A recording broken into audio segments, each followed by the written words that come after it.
आप सबको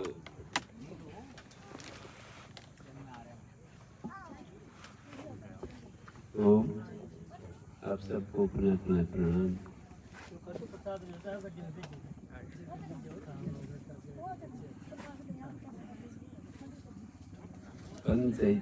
पंचयज्ञास्तु महायज्ञान यथाशक्ति न आपै। हमारे लिए एक संदेश ऋषियों ने दिया है कि हमें प्रतिदिन सायं प्रातः पंच यज्ञों का अनुष्ठान करना चाहिए। पंच यज्ञों में ये तो फिर बात बनेगी नहीं।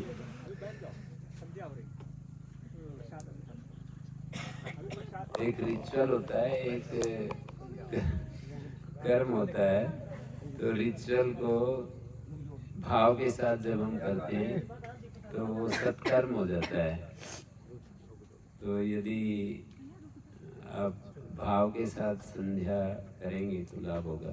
तो मैं ये कह रहा था कि परमात्मा की उपासना और स्वाध्याय, इन दो का नाम वेद स्वाध्याय, इनका नाम ब्रह्म यज्ञ रखा है हमारे आचार्यों ने, ऋषियों ने। परमात्मा का ध्यान करने से हमारा मन और इंद्रियां शुद्ध होते हैं। बहुत सारे शुद्धि के साधन हैं, मंत्र, निष्काम कर्म, विचार, तप, ये सब शुद्धि के साधन हैं। वहाँ परमात्मा का ध्यान भी शुद्धि का साधन है। तो परमात्मा का ध्यान करने के लिए हमको बाह्य तरफ, बाहर की दुनिया से अपने आप को अंतर्मुख करना होता है। तो अपने आप को भीतर समेटना होता है, वृत्तियों को शांत करना होता है। जो हमारी वृत्तियां निरंतर बाहर की बातों को देखती, सुनती, सोचती, समझती, उनको हमें शांत करना होता है।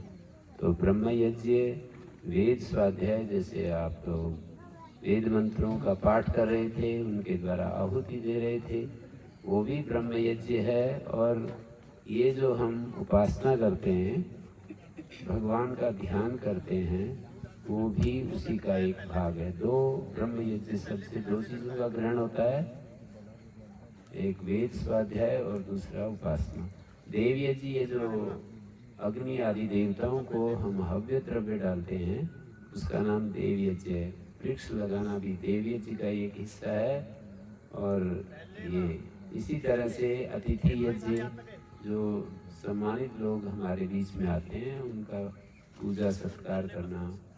भूत यज्ञ, जैसे कि ये जो असहाय प्राणी होते हैं, उनको उनके प्रति सहृदय होना, ये भूत यज्ञ है। और माता पिता और वृद्धों की सेवा, जैसे कि आचार्य जी अभी उनका सम्मान कर रहे थे, उनका आदर सत्कार करना, ये पितृयज्ञ या वृद्धों की सेवा। जिन्होंने हमारे लिए बहुत कुछ किया है, उनके लिए आदर का भाव रखना और उनके प्रति, जैसे कि हमारे मध्य में, मैंने पहचाना नहीं, शिवालिक गुरुकुल के जो हमारे चेयरमैन हैं, उनके पिताश्री यहाँ पर उपस्थित हैं।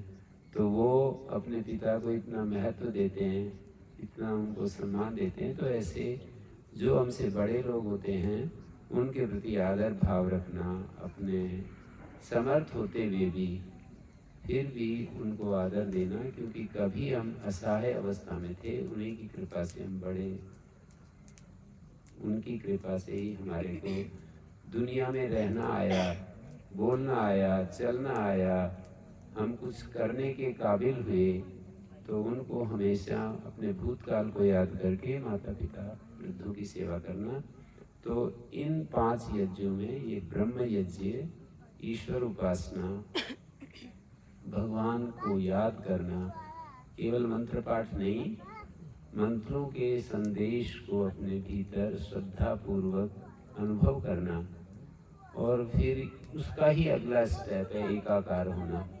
ब्रह्म यज्ञ का पहला जो स्टेप है वो है मंत्रोच्चारण, फिर मंत्रों का अर्थ जानना, फिर अर्थ के साथ अनुभव करना, फिर अनुभव के बाद एकाकार। तो ये कुछ स्टेप में ब्रह्म यज्ञ पूरा होता है। मंत्र पाठ भी उसका एक हिस्सा है। मंत्रों का शुद्ध उच्चारण करना, मंत्रों का शुद्ध उच्चारण करना, उसके बाद उन मंत्रों का क्या अर्थ है उस अर्थ को समझना, बुद्धि के द्वारा मंत्रों के द्वारा कहे गए अर्थ को समझना और उसको फिर अनुभव करना, क्योंकि बुद्धि से समझने के बाद भी जरूरी है कि हम अनुभव करें। प्रेम के ऊपर कहानी किससे सुनना या प्रेम के ऊपर व्याख्यान देना या प्रेम को के ऊपर कविता लिखना अलग बात है, और प्रेम का अनुभव, प्रेम में जीना एक अलग ही बात है। तो परमात्मा का वर्णन करने वाले, उसकी महिमा गान करने वाले मंत्रों का उच्चारण करना, उसके बाद उन मंत्रों में क्या महिमा गाई गई है उसको समझना, उसका अगला स्टेप है उसको अपने भीतर अनुभव करना और उसके साथ एकाकार हो जाना, अद्वैत की स्थिति को प्राप्त हो जाना। ये है ब्रह्म यज्ञ का समग्र रूप। तो परमात्मा के गुण कर्म स्वभाव जैसे हम जीव के गुण कर्म स्वभाव हो जाते हैं। अग्नि के पास बैठे हुए व्यक्तियों को सर्दी नहीं लगती है, ये प्रत्यक्ष अनुभव में आता है। और जितना हम दूर रहते हैं, मान लीजिए मैं यहाँ पर बैठा हुआ हूँ तो मेरे को कम गर्मी प्राप्त हो रही है, पास में जो यजमान बैठे हैं उनको अधिक प्राप्त हो रही है, और सविधा जो यज्ञ कुंड में है उसको और भी ज्यादा प्राप्त हो रही है। तो इसी तरह से जितना हम नैकट्य प्राप्त करते हैं, जिस देवता की हम उपासना करते हैं, बार बार हमारे शास्त्रों में कहा है तम यथा यथा उपासते स तथा भवति। जिस किसी देवता की हम जैसी उपासना करते हैं वैसे ही हो जाते हैं। तो हम जैसे यहाँ से पीछे हम 100 कदम पीछे चले जाएं तो अग्नि की गर्मी हमें नहीं मिलेगी, पर ज्यों ज्यों इसके निकट आते जाते हैं गर्मी महसूस होने लगती है। ऐसे ही हम परमात्मा से दूर हो जाते हैं तो परमात्मा के गुण कर्म स्वभाव हम नहीं प्राप्त कर पाते। ज्यों ज्यों हम उपासना के द्वारा, उपासना का मतलब ये होता है कि समीप बैठना, तो ज्यों ज्यों उसके नज़दीक जाते हैं वैसे वैसे हमारे को, हमारे मन को, हमारी बुद्धि को परमात्मा जैसी निर्मलता, शुद्धि प्राप्त होती है। तो आइए मिल करके भगवान को याद करते हैं, स्मरण करते हैं, उससे प्रेम करते हैं, उसको अपना मानते हैं। वो मेरा है, मैं उसका हूँ। यदि ऐसा संबंध स्थापित हम कर सकें जैसे कि हम लौकिक जगत में करते हैं, तो यहाँ से उपासना शुरू हो जाती है। तो हमारी बच्चियाँ मंत्र पाठ करती हैं, उसको आप ध्यान से सुनेंगे और महसूस करेंगे।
नाभिः ॐ हृदयम् ॐ कण्ठः ॐ शिरः ॐ बाहुभ्यां यशोबलम् ॐ करतलकरपृष्ठे ॐ भूः पुनातु शिरसि ॐ भुवः पुनातु नेत्रयोः ॐ सः पुनातु कण्ठे ॐ महः पुनातु हृदये ॐ जनः पुनातु नाभ्याम् ॐ तपः पुनातु पादयोः ॐ सत्यं पुनातु पुनः शिरसि ॐ खं ब्रह्म पुनातु सर्वत्र ॐ भूः ॐ भुवः ॐ स्वाहा ॐ महः ॐ जनः ॐ तपः ॐ सत्यम् ॐ ऋतं च सत्यं चाभित्थात्तपसोऽध्यजायत ततो रात्र्यजायत ततः समुद्रो अर्णवः समुद्रादर्णवादधि संवत्सरो अजायत अहोरात्राणि विदधद्विश्वस्य मिषतो वशी सूर्याचन्द्रमसौ धाता यथा पूर्वमकल्पयत् दिवं च पृथिवीं चान्तरिक्षमथो स्वाहा ॐ शन्नो देवीरभिष्टय आपो भवन्तु पीतये शय्योरभिस्रवन्तु नः ॐ प्राचीरिगग्निरधिपतिरसितो रक्षितादित्या इषवः तेभ्यो नमोऽधिपतिभ्यो नमो रक्षितृभ्यो नम इषुभ्यो नम एभ्यो अस्तु योऽस्माद्वेष्टियं वयं विश्मस्तं भोजम्भे दद्मः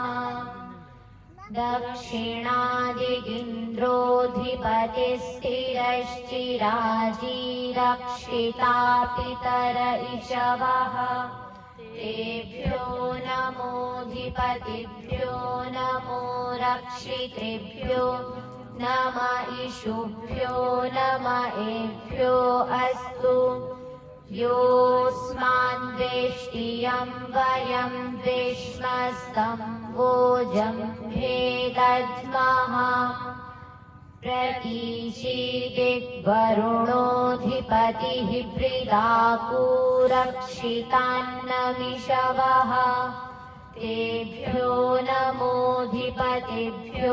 नमो रक्षितृभ्यो नम इषुभ्यो नम एभ्यो अस्तु योऽस्माद्वेष्टियं वयं विश्मस्तं भोजम्भे दद्मः उदीचीदिक्सोमोऽधिपतिः स्वजो रक्षिता शनिरिषवः तेभ्यो नमोऽधिपतिभ्यो नमो रक्षितृभ्यो नम इषुभ्यो नम एभ्यो अस्तु योऽस्माद्वेष्टियं वयं विश्मस्तं भोजम्भे दद्मः ध्रुवादिग्विष्णुरधिपतिः कल्माषग्रीवो रक्षिता वीरुध इषवः तेभ्यो नमोऽधिपतिभ्यो नमो रक्षितृभ्यो नम इषुभ्यो नम एभ्यो अस्तु योऽस्मान् वेष्टियं वयं विष्मस्तम्भोजं भेदध्मः ऊर्ध्वादिबृहस्पतिरधिपतिः श्वित्रो रक्षिता वर्षमिषवः तेभ्यो नमोऽधिपतिभ्यो नमो रक्षितृभ्यो नम इषुभ्यो नम एभ्यो अस्तु योऽस्मान् वेष्टियं वयं विष्मस्तम्भोजं भेदध्मः ॐ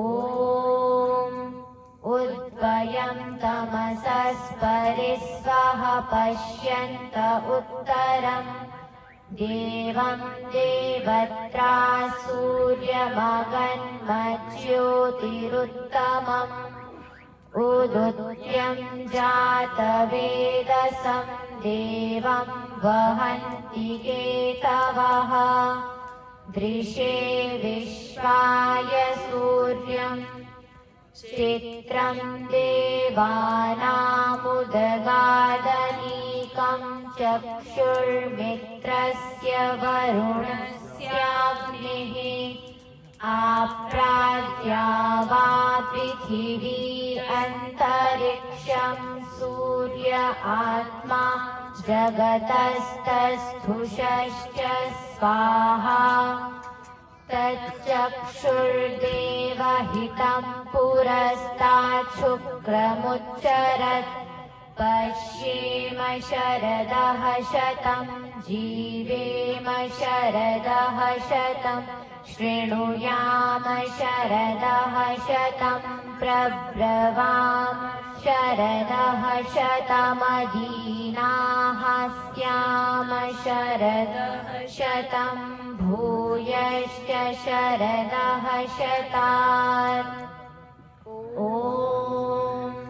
भूर्भुवः स्वः तत्सवितुर्वरेण्यं भर्गो देवस्य धीमहि धियो यो नः प्रचोदयात् हे ईश्वर दयानिधे